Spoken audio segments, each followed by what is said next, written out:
नमस्कार दोस्तों, स्वागत है आपका हमारे चैनल पर, जहां हम आपको लेकर चलते हैं अपराध की दुनिया की सबसे पेचीदा कहानियों में। आज हम बात करने जा रहे हैं एक ऐसे मामले की जिसने पूरे देश को झकझोर के रख दिया, आरुषि हेमराज मर्डर मिस्ट्री। ये कहानी है रहस्यों और सवालों से भरी हुई, जिसका जवाब आज तक किसी को नहीं मिला। साल 2008, नोएडा का एक आम दिन, लेकिन जल्द ही ये दिन आम नहीं रहने वाला था। 14 साल की आरुषि तलवार और उनके घरेलू सहायक हेमराज बंजाड़े की रहस्यमय हत्या ने हर किसी को सन्न कर दिया। जैसे ही ये खबर सामने आई, हर कोई यही सोचने लगा कि ये जघन्य अपराध किसने और क्यों किया। जांच एजेंसियों ने इस केस की हर कड़ी को जोड़ने की कोशिश की, लेकिन हर बार एक नया रहस्य सामने आ जाता। पुलिस और सीबीआई की टीमों ने सालों तक इस मामले की जांच की, लेकिन फिर भी असली गुनहगार और हत्या का मकसद आज भी एक रहस्य बना हुआ है। जांच के दौरान कई ऐसी घटनाएं और सुराग मिले जो इस केस को और भी उलझा देते हैं। इस वीडियो में हम आपको उन सारे सुरागों और घटनाओं के बारे में बताएंगे जो इस हत्याकांड को और रहस्यमय बनाते हैं। हम उन संभावित कारणों पर भी चर्चा करेंगे जो अब तक सामने आए हैं। तो क्या है आरुषि और हेमराज हत्याकांड की असली सच्चाई? क्या कभी ये रहस्य सुलझ पाएगा? इन सारे सवालों के जवाब पाने के लिए हमारे साथ अंत तक बने रहें। अगर आपने अभी तक हमारे चैनल को सब्सक्राइब नहीं किया है तो इसे अभी सब्सक्राइब करें और नई वीडियो की जानकारी के लिए बेल आइकन को दबाना ना भूलें।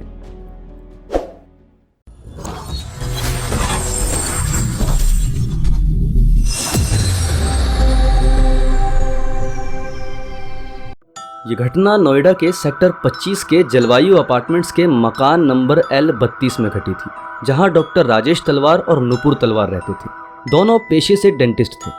डॉक्टर राजेश तलवार अपनी निजी क्लिनिक चलाने के साथ साथ फोर्टिस हॉस्पिटल में भी काम करते थे। उनकी इकलौती बेटी आरुषि तलवार की उम्र हत्या के समय सिर्फ 14 साल थी। उनके साथ हेमराज नाम का एक घरेलू नौकर भी था जो नेपाल से आया था। 15 मई 2008 की सुबह आरुषि तलवार रोजाना की तरह सुबह 6 बजे उठी और स्कूल के लिए तैयार होने लगी। हेमराज उसके लिए नाश्ता बना रहा था, जबकि नुपुर आरुषि को तैयार कर रही थी। उस दिन की सुबह बिल्कुल सामान्य थी, लेकिन कौन जानता था कि ये सामान्य सी सुबह शाम होते होते एक भयानक रात में बदल जाएगी। 15 मई को आरुषि बेहद उत्साहित थी, क्योंकि 16 मई के बाद स्कूल में गर्मियों की छुट्टियां शुरू होने वाली थी। आरुषि का जन्मदिन 24 मई को था, लेकिन छुट्टियों के चलते उसने 16 मई को ही अपना जन्मदिन मनाने का फैसला किया, ताकि वो अपने दोस्तों के साथ अपना जन्मदिन मना सके। आरुषि के स्कूल जाने के बाद उसके माता पिता भी अपने अपने काम पर निकल गए। शाम को वो सब वापस घर लौटे और रात करीब 10 बजे एक साथ भोजन किया। खाना खाने के बाद वो अपने अपने कमरों में चले गए। कुछ समय बाद राजेश और नुपुर आरुषि के कमरे में गए और 16 मई को होने वाली जन्मदिन पार्टी की तैयारियों पर चर्चा करने लगे। सरप्राइज के तौर पर राजेश ने आरुषि के लिए उसके जन्मदिन से पहले ही एक डिजिटल कैमरा गिफ्ट में दिया।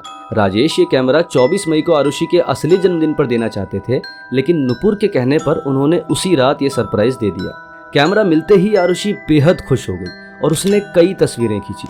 10:10 पर उसने अपने नए कैमरे से आखिरी फोटो ली, जिसमें उसने अपने माता पिता की भी कई तस्वीरें ली। बेटी को कैमरा गिफ्ट करने के बाद राजेश अपने कमरे में चले गए और आरुषि भी कैमरा साइड में रखकर सोने की तैयारी करने लगी। रात के लगभग 11 बजे राजेश ने नुपुर से कहा कि वो आरुषि के कमरे में रखे इंटरनेट राउटर को ऑन कर दे। जब नुपुर राउटर ऑन करने के लिए आरुषि के कमरे में गई तो देखा कि आरुषि एक नॉवेल पढ़ रही थी। बिना उसे डिस्टर्ब किए नुपुर ने चुपचाप राउटर ऑन किया और कमरे से बाहर निकल गई।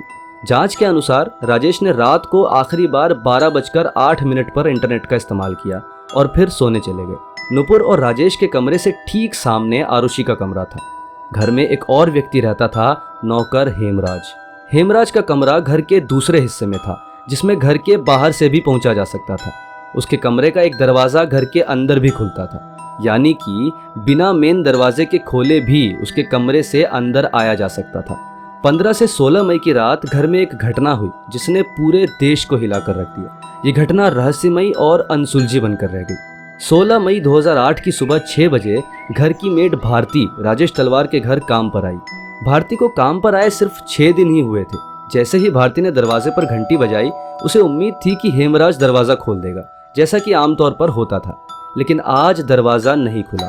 उसने दोबारा घंटी बजाई, फिर भी कोई नहीं आया। तीसरी बार घंटी बजाने पर नुपुर तलवार ने अंदर से दरवाजा खोला और भारती से पूछा कि हेमराज कहाँ है। भारती ने कहा कि उसे नहीं पता। नुपुर ने सोचा कि शायद हेमराज दूध लेने गया हो उसने भारती से कहा कि थोड़ी देर इंतजार कर लो, जब हेमराज आ जाएगा तो अंदर आ जाना। इस पर भारती ने कहा कि उसे और काम है, देर हो जाएगी, इसलिए नुपुर से चाबी बालकनी से फेंकने को कहा। नुपुर ने चाबी बालकनी से फेंक दी, लेकिन जब भारती दरवाजा खोलने गई तो उसने देखा कि दरवाजा लॉक था ही नहीं, बल्कि सिर्फ कुंडी लगी थी। इस बीच नुपुर हेमराज को कॉल कर रही थी, लेकिन कोई जवाब नहीं मिला। कुछ रिंग्स के बाद हेमराज का फोन स्विच ऑफ हो गया और फिर वो फोन कभी नहीं मिला। जब तक नुपुर ने भारती को चाबी दी और हेमराज को फोन किया, तब तक राजेश तलवार भी जाग चुके थे। उन्होंने हॉल में देखा तो डाइनिंग टेबल पर स्कॉच विस्की की एक खाली बोतल पड़ी थी, जिस पर खून के धब्बे थे। ये देखकर वो हैरान हो गए और नुपुर से पूछा कि ये बोतल यहाँ कैसे आई। नुपुर भी चौंक गई और उन्होंने राजेश से कहा कि जरा आरुषि के कमरे को चेक करना।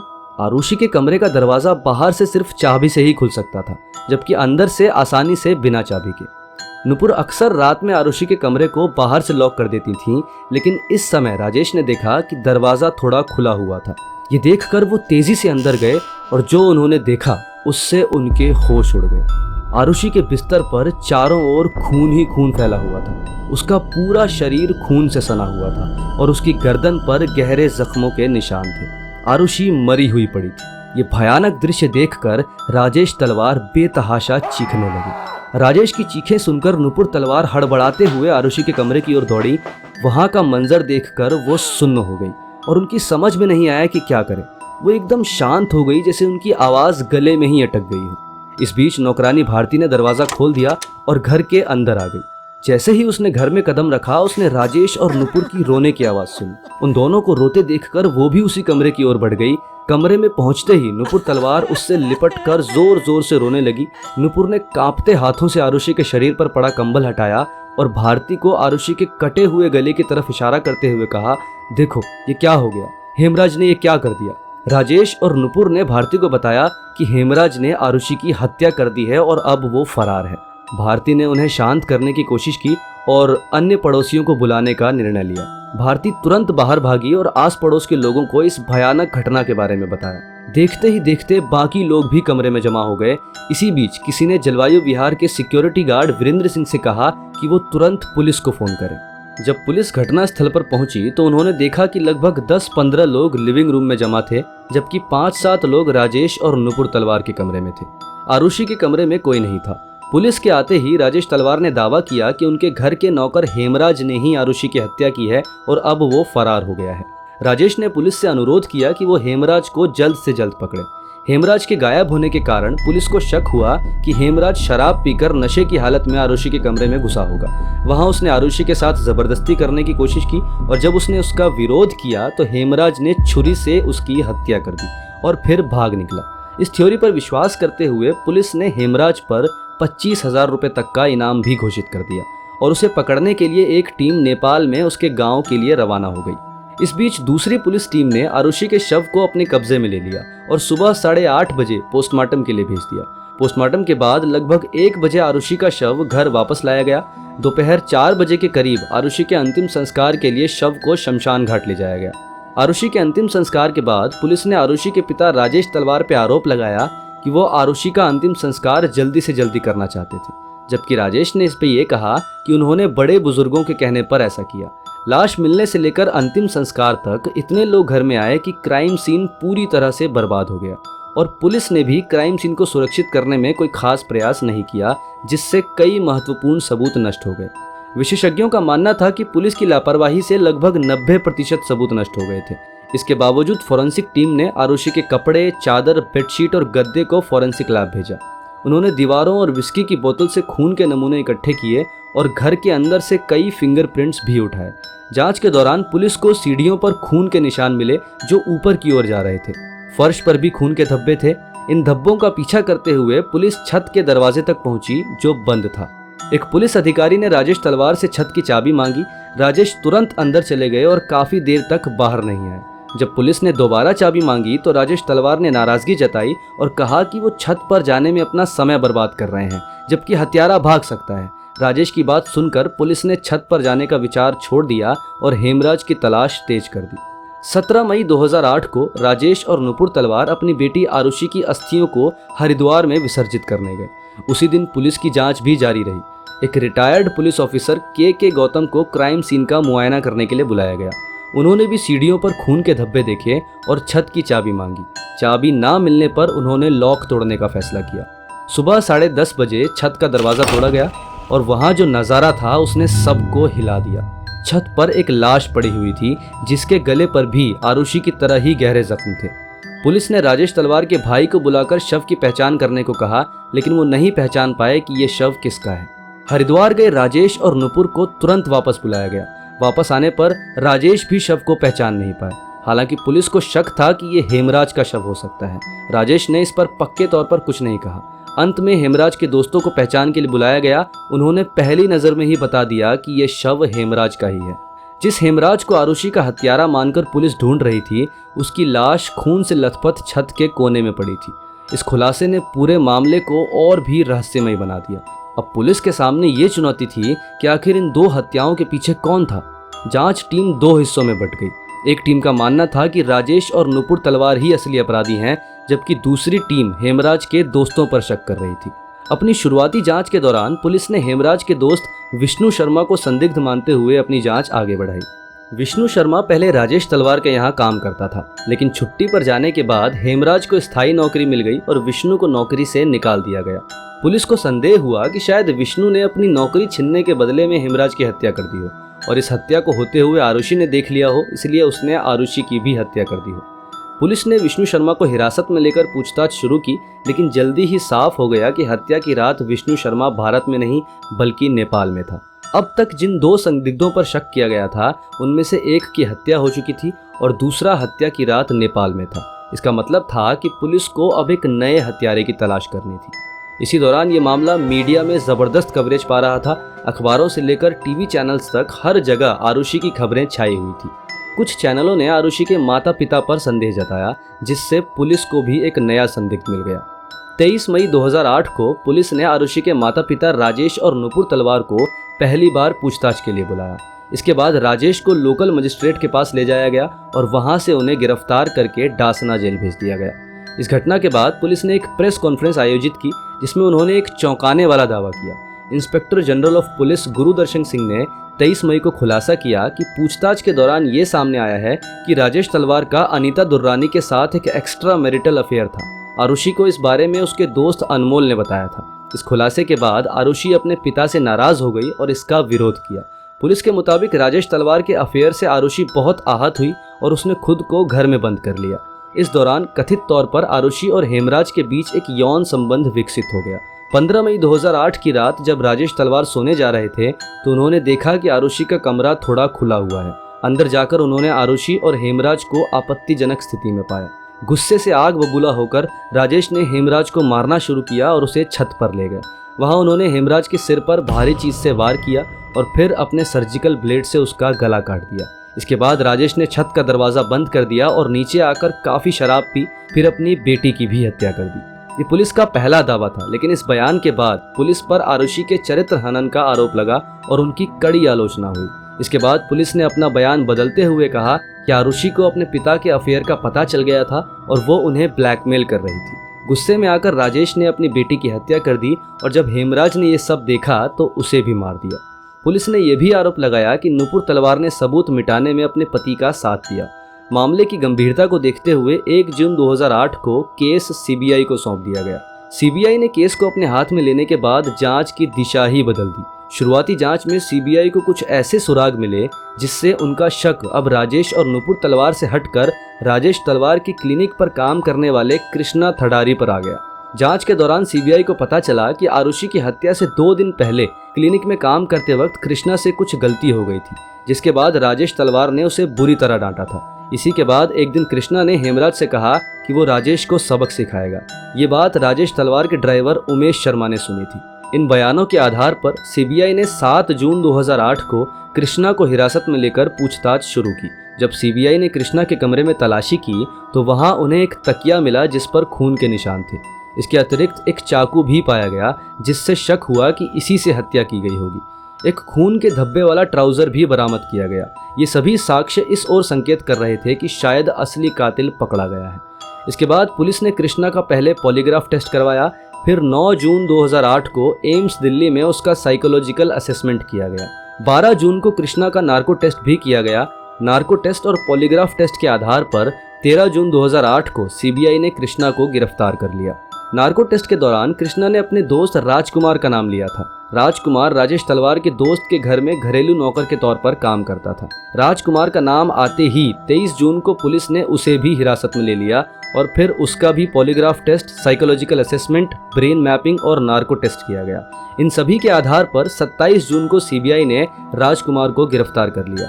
यह आरुषि और हेमराज हत्याकांड में दूसरी गिरफ्तारी थी। सीबीआई ने तीसरी गिरफ्तारी 30 जून 2008 को विजय मंडल उर्फ शंभू के रूप में की। विजय मंडल आरुषि तलवार के पड़ोसी पुनीत टंडन के यहाँ काम करता था। अब तक पुलिस ने 3 लोगों को गिरफ्तार किया था और ये इत्तेफाक था कि ये तीनों ही नेपाल के रहने वाले थे और नोएडा में काम कर रहे थे। इन तीनों की गिरफ्तारी के बाद एक लंबी पूछताछ की गई और फिर सीबीआई के प्रमुख अरुण कुमार ने 11 जुलाई 2008 को एक प्रेस कॉन्फ्रेंस बुलाई, जिसमें उन्होंने कई चौंकाने वाले दावे किए, जिससे केस और भी जटिल हो गया। प्रेस कॉन्फ्रेंस में अरुण कुमार ने इस बात का दावा किया कि सीबीआई को राजेश और नुपुर तलवार के खिलाफ कोई ठोस सबूत नहीं मिला जो इस बात को साबित कर सके कि उन्होंने ही हेमराज और आरुषि की हत्या की हो। 20 जून 2008 को राजेश और नुपुर तलवार का पहला और 25 जून को दूसरा लाई डिटेक्टर टेस्ट हुआ, लेकिन इनमें पुलिस को कोई नई जानकारी प्राप्त नहीं हुई। इसके बावजूद सीबीआई ने राजेश और नुपुर तलवार को पूरी तरह से निर्दोष भी नहीं कहा। दूसरी तरफ सीबीआई ने जानकारी दी कि कृष्णा, राजकुमार और विजय मंडल मुख्य संदिग्ध हैं। दावा किया गया कि इन तीनों में से 2 ने आरुषि और हेमराज की हत्या करने की बात कबूल की है। कृष्णा, राजकुमार और शंभू से पूछताछ के आधार पर सीबीआई के जॉइंट डायरेक्टर अरुण कुमार ने प्रेस कॉन्फ्रेंस के दौरान हत्या के कुछ संभावित कारण भी बताए। हत्या के प्रमुख संदिग्धों के अनुसार, जैसा कि राजकुमार के पॉलीग्राफ और नार्को टेस्ट से पता चला, 15 मई 2008 की रात हेमराज ने तीनों को, राजकुमार, कृष्णा और विजय मंडल, इनको अपने कमरे में पार्टी के लिए बुलाया था। चारों ने शराब पी और नशे में आने के बाद कृष्णा ने राजेश तलवार द्वारा अपनी बेइज्जती की बात छेड़ी और बदला लेने की कसम खाई। जब कृष्णा ये बातें कह रहा था तब आरुषि ने ये सब सुन लिया और कहा कि वो अपने पिता से इसकी शिकायत करेगी। इससे गुस्से में आकर कृष्णा ने अपनी छुरी निकाली और आरुषि के कमरे में जाकर उसकी हत्या कर दी। इसके बाद कृष्णा भागने लगा, लेकिन हेमराज ने उसे पकड़ने की कोशिश की। राजकुमार भी कृष्णा का साथ देने के लिए आ गया और दोनों ने हेमराज को छत पर ले जाकर उसकी भी हत्या कर दी और फिर छत से ही फरार हो गए। दूसरे नार्को टेस्ट के दौरान कृष्णा ने एक नई कहानी बताई। इस बार के बयान के अनुसार शराब पीने के बाद कृष्णा और राजकुमार एक साथ आरुषि के कमरे में गए। वहां राजकुमार ने आरुषि के साथ गलत हरकत करने की कोशिश की। जब आरुषि ने विरोध किया तो कृष्णा ने छुरी निकालकर उसकी हत्या कर दी। हेमराज ने यह सब कुछ देखा, इसीलिए उन्होंने हेमराज को भी छत पर ले जाकर मार दिया। जब तीसरी बार कृष्णा से पूछताछ की गई तो उसने बताया कि सबसे पहले राजकुमार आरुषि के कमरे की तरफ बढ़ा और उसके पीछे पीछे कृष्णा और विजय मंडल भी गए।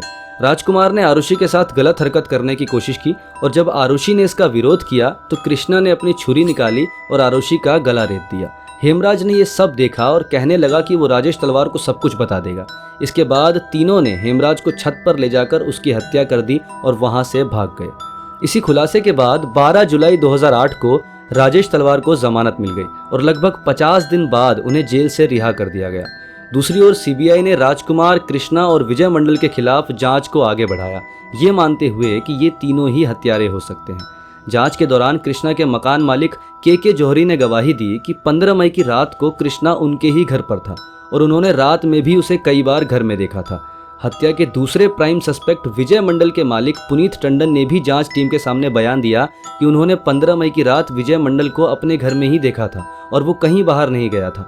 राजकुमार की एम्प्लॉयर अनीता दुर्रानी ने गवाही दी कि राजकुमार 15 मई की रात लगभग 12:30 बजे तक उनके घर के अंदर ही था। जलवायु विहार अपार्टमेंट में उस रात कम से कम 6 गार्ड्स तैनात थे और इनमें से किसी ने भी ये नहीं देखा कि उस रात राजकुमार, कृष्णा या विजय मंडल अपार्टमेंट में दाखिल हुए थे। जांच आगे बढ़ने पर पता चला कि इन तीनों में से किसी के भी डीएनए सैंपल राजेश तलवार के घर से बरामद चीज़ों से मैच नहीं हुए। इन तीनों के फिंगरप्रिंट्स भी राजेश तलवार के घर में कहीं नहीं मिले। सीबीआई की टीम ने जो छुरी कृष्णा के पास से बरामद की थी उस पर खून के जो निशान होने का दावा किया गया था वो खून इंसानों का था ही नहीं। जांच के दौरान ये भी दावा किया गया कि सीबीआई की टीम ने इन तीनों नौकरों को जबरदस्ती करके आरुषि और हेमराज की हत्या करने की बात मानने पर मजबूर किया था। नार्को टेस्ट में जो कुछ भी बातें इन तीनों ने कही थीं वो सारी कहानियां पहले से ही इनके दिमाग में बिठाई गई थी। सितंबर 2008 में जब तक आरुषि हेमराज हत्याकांड की जांच चल रही थी, सीबीआई की पुरानी टीम को हटाकर इस केस की जांच नई टीम को सौंप दी गई।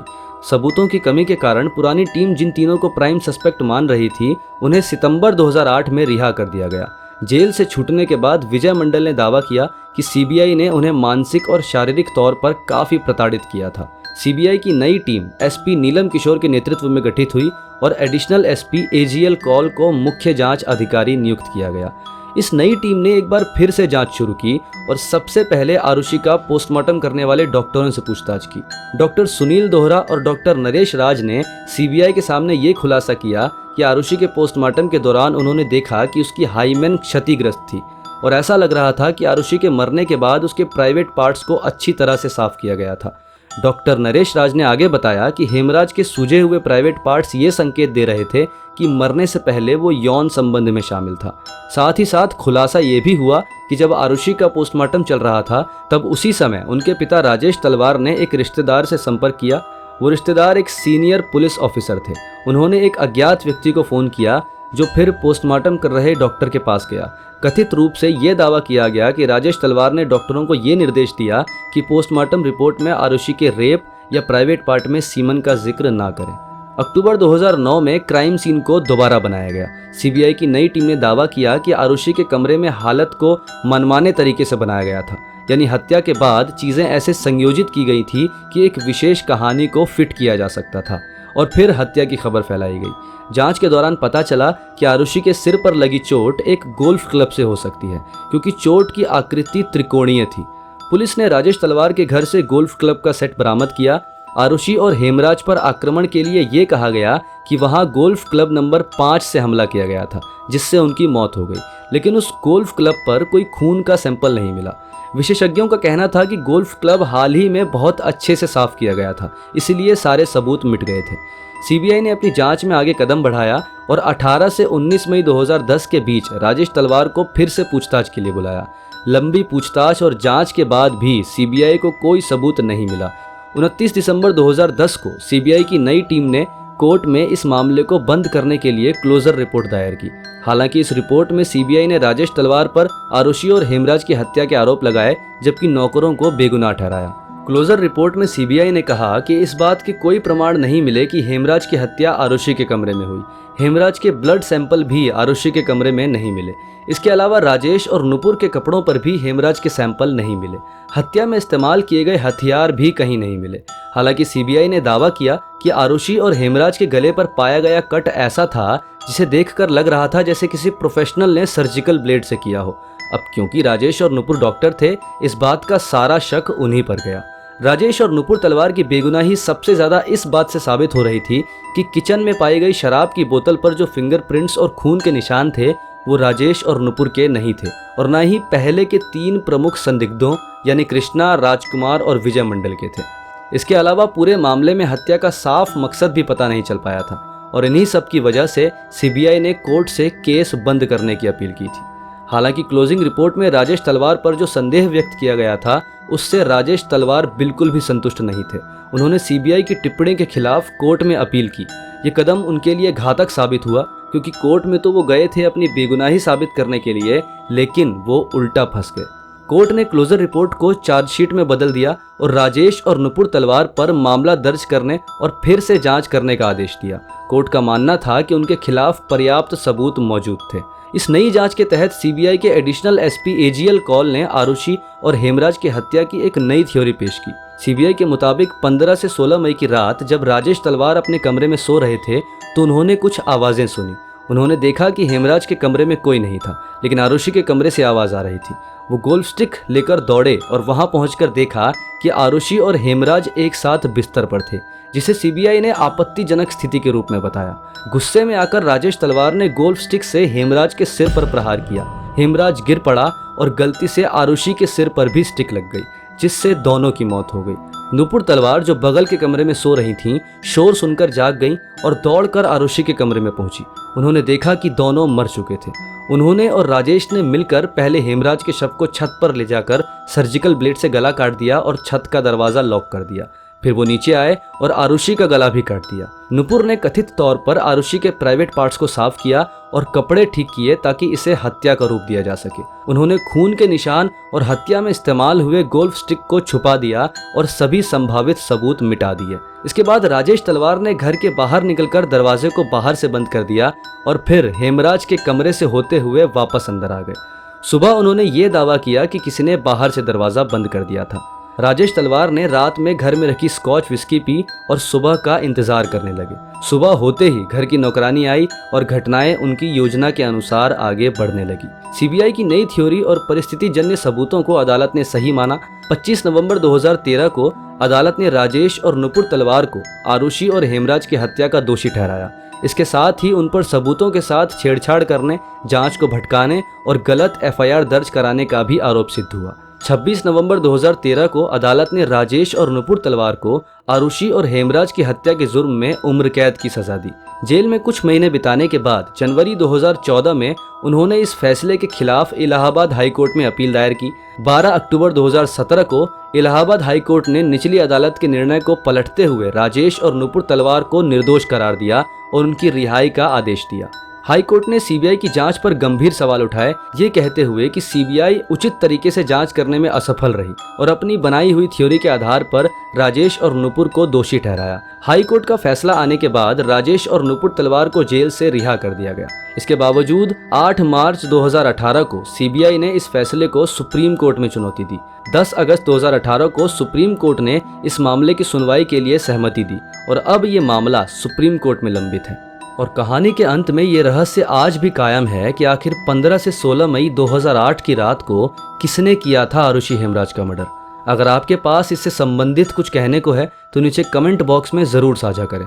अगर आपको ये कहानी पसंद आई हो और आप इसी तरह की और भी पेचीदा कहानियाँ सुनना चाहते हैं तो हमारे चैनल को सब्सक्राइब करें और बेल आइकन को दबाकर नोटिफिकेशन को ऑल पे ज़रूर कर लें। इससे आप हमारी नई कहानियों के साथ सीधे जुड़ सकेंगे।